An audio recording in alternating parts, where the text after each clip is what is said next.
Jannik Sinner just said two words that elite athletes never admit. After back-to-back losses, the heartbreaking Australian Open semi-final, and a shock quarterfinal exit to a 20-year-old, Jannik Sinner didn't make excuses. He didn't blame fatigue or bad luck. He said something that suggests vulnerability, something that acknowledges struggle. But what came next? That's what has everyone talking. His assessment of how many matches he's actually lost, and why this brutal honesty might be the smartest move he could make. I'm in a small slump. Those 5 words from Jannik Sinner have sparked debate across the tennis world. Because admitting you're in a slump is not standard operating procedure for elite athletes. The usual playbook is to project confidence at all times, to insist you're playing well and just getting unlucky, to never give opponents or media any ammunition that suggests weakness or self-doubt. But Sinner isn't following the usual playbook, and his willingness to acknowledge the reality of his current situation tells us something important about his mentality and his path back to dominance. The context for this admission matters enormously. Sinner has lost exactly 2 matches in 2026. 2. The Australian Open semi-final against Djokovic, and the Doha quarterfinal against Mensik. That's it. 2 losses in 2 months. For most players, that would be considered an exceptional start to the season. But Sinner isn't most players. He's the reigning Australian Open champion, who was trying to win his 3rd consecutive title in Melbourne. He's the world number 2 who's traded Grand Slam titles with Carlos Alcaraz over the past year. He's a player accustomed to winning tournaments, not exiting early. So 2 losses feel like a slump to him, even though objectively they're not. And that perspective, that high standard he holds himself to, is revealing. The Australian Open loss was particularly painful. Sinner had won his previous 5 meetings with Djokovic.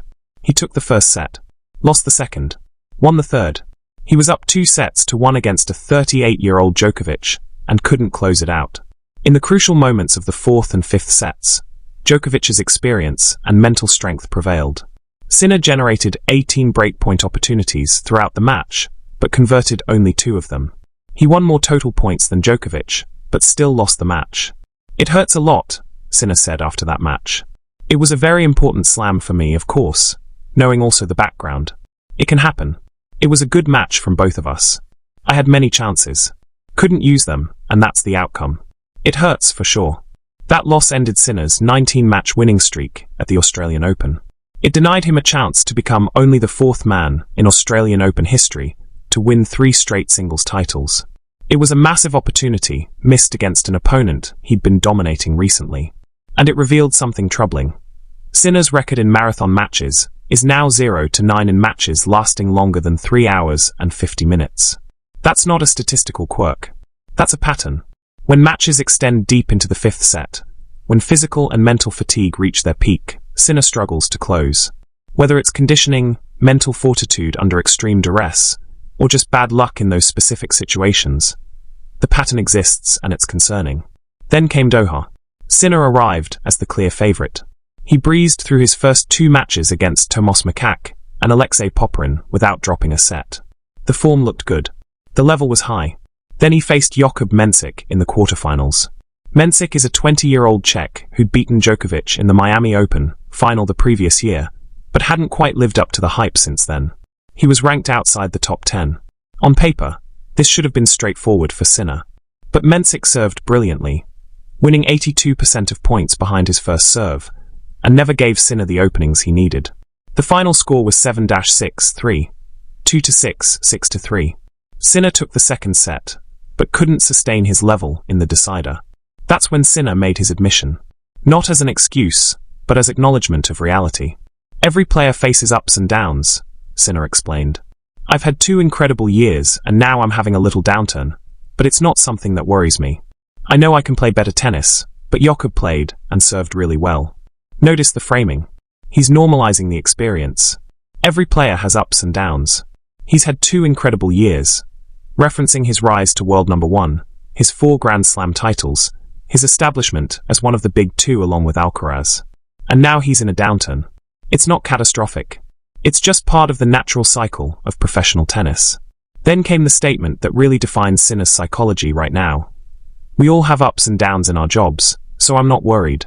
We try to improve in every tournament I enter. I'd like to go as far as possible, but it's normal to go through some tough times." I've had even tougher ones in the past. That last sentence is crucial. I've had even tougher ones in the past. This isn't Sinner's first adversity. Early in his career, he struggled with consistency. He'd beat top players, then lose to lower-ranked opponents. He'd show flashes of brilliance, then disappear for stretches. The journey from talented prospect to four-time Grand Slam champion involved numerous setbacks and learning experiences. So when he says he's had tougher times, he's drawing on that history. He's reminding himself, and everyone else, that adversity isn't new to him. He's overcome it before. He'll overcome it again. But the most telling statement was this: I have only lost 2 matches. I know how to come back. Only 2 matches. That perspective is everything. Because in the media narrative, Sinner is struggling, or in crisis, or vulnerable. Headlines talk about his shocking loss to Mensik. Analysts question whether the Djokovic defeat has damaged his confidence. There's a sense that something is wrong with Jannik Sinner. But Sinner's own assessment is, I've lost 2 matches. 2. In the context of a full season, 2 losses is nothing. It's a blip. It's variance. And he knows how to come back, because he's done it before. That mental framing is the difference between players who spiral after adversity and players who bounce back quickly. Sinner isn't catastrophizing. He's not treating these losses as evidence of fundamental flaws. He's treating them as normal occurrences that happen to everyone, and that he has the tools to overcome. The word slump is interesting too, because by naming it, by acknowledging it openly, Sinner is taking away its power. Athletes often avoid labeling difficult periods because they fear that naming the problem makes it real. But psychological research suggests the opposite, that acknowledging and naming struggles actually helps you process and overcome them. By saying, I'm in a small slump, Sinner is doing several things simultaneously. He's being honest with himself about his current form. He's managing expectations from media and fans. He's normalizing the experience as something temporary rather than permanent. And he's creating a clear narrative arc. Slump now, come back soon. That narrative structure is psychologically valuable, because it implies the slump is a defined period with a beginning and an end. It's not his new baseline. It's a temporary dip that he'll climb out of. The story has already been written in his mind. He's just living through the challenging middle part before the triumphant return.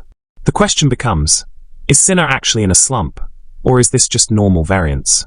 Because 2 losses don't technically constitute a pattern. The Australian Open loss was to Djokovic in a 5-set classic that could have gone either way. The Doha loss was to a talented young player who served exceptionally well. Neither loss was embarrassing or indicative of serious technical flaws. But Sinner himself is using the word slump, so let's take him at face value. What might be causing this downturn? The most obvious factor is mental. Losing to Djokovic after leading 2-1 has to affect your psyche. That was a massive opportunity missed. Sinner had won 5 straight against Djokovic. He had the Australian Open crowd behind him. He had the better part of 4 sets played to establish his dominance. And he still lost. That kind of defeat, where you did almost everything right but still came up short, can linger. Then you have to turn around quickly and play another tournament. The emotional recovery time from a loss like that is measured in weeks or months, not days. But professional tennis doesn't give you that luxury.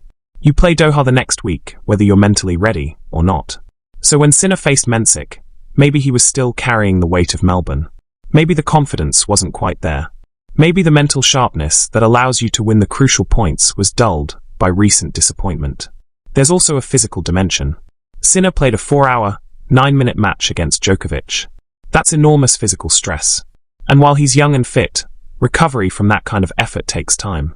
By the time he got to Mensik in Doha, maybe his body wasn't operating at 100%. Maybe the explosiveness was slightly reduced. Maybe the stamina wasn't quite peak level. Professional athletes are so good at pushing through discomfort that they often don't realize they're compromised until performance suffers. Sinner might not have felt particularly tired or sore in Doha, but his body might still have been recovering from Melbourne in ways that affected his tennis. The technical aspect is also worth examining.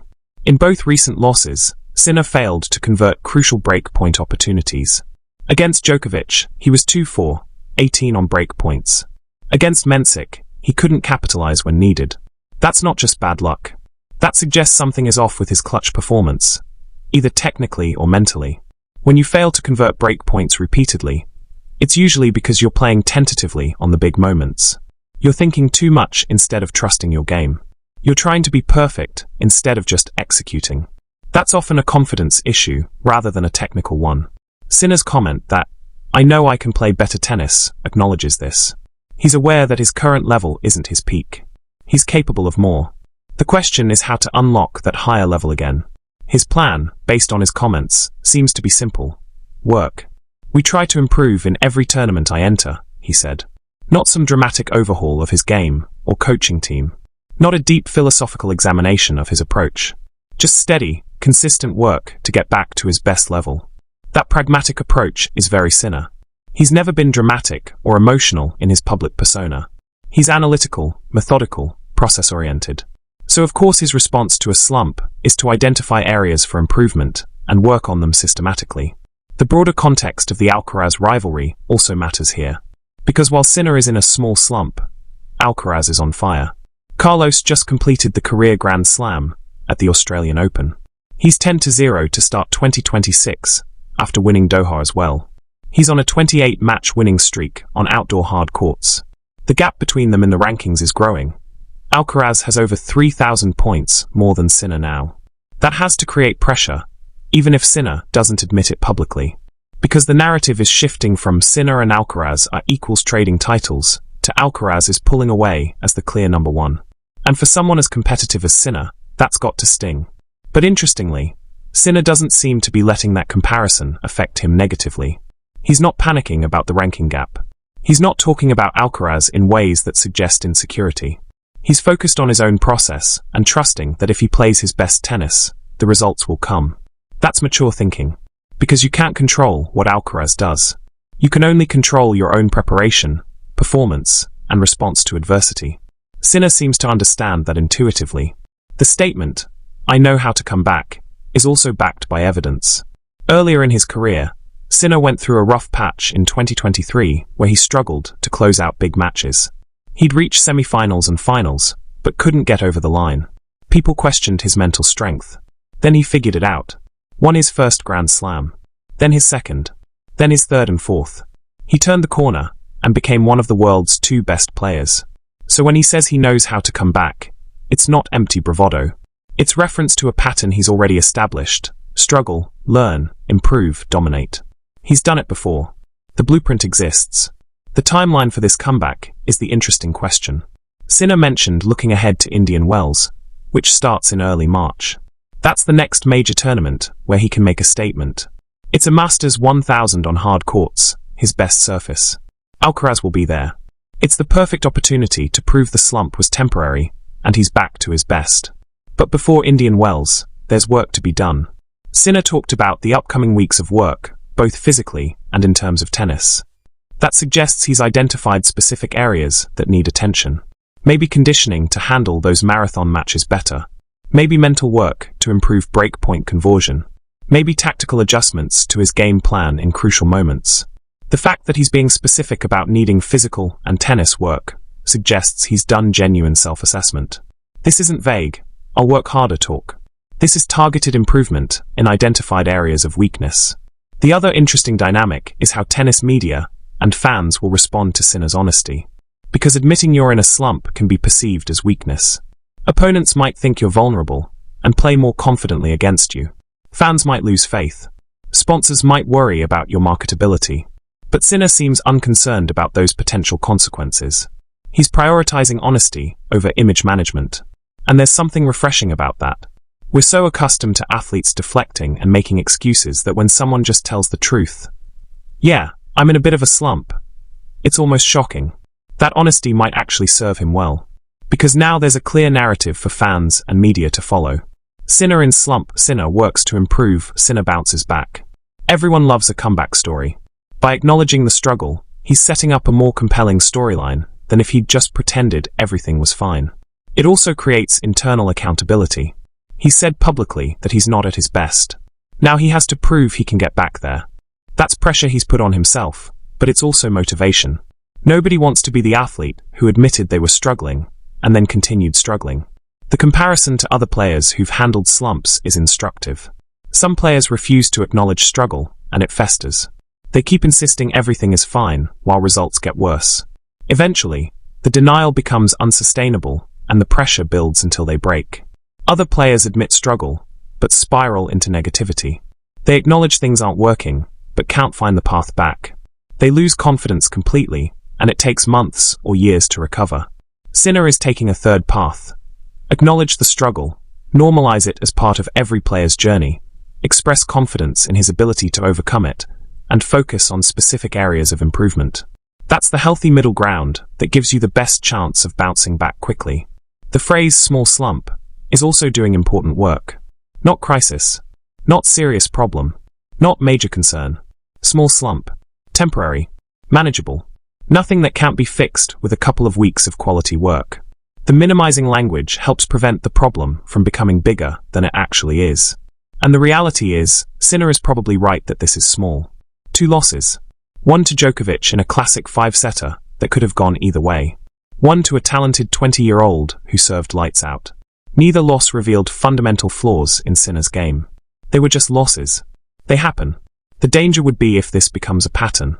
If the next tournament brings another early loss. If the confidence continues to erode. If the breakpoint conversion issues persist. Then small slump becomes serious slump, and the narrative shifts. But Sinner clearly doesn't expect that to happen. His tone in discussing the situation is calm, measured, analytical. He's not panicking. He's identifying, addressing, and moving forward. That's the mentality that made him a 4-time Grand Slam champion in the first place. The mental fortitude to say, "I'm in a slump, but I'm not worried," is actually elite-level psychology. Because worry is natural in these situations. Every athlete experiences doubt when things aren't going well. But Sinner is choosing not to indulge that worry.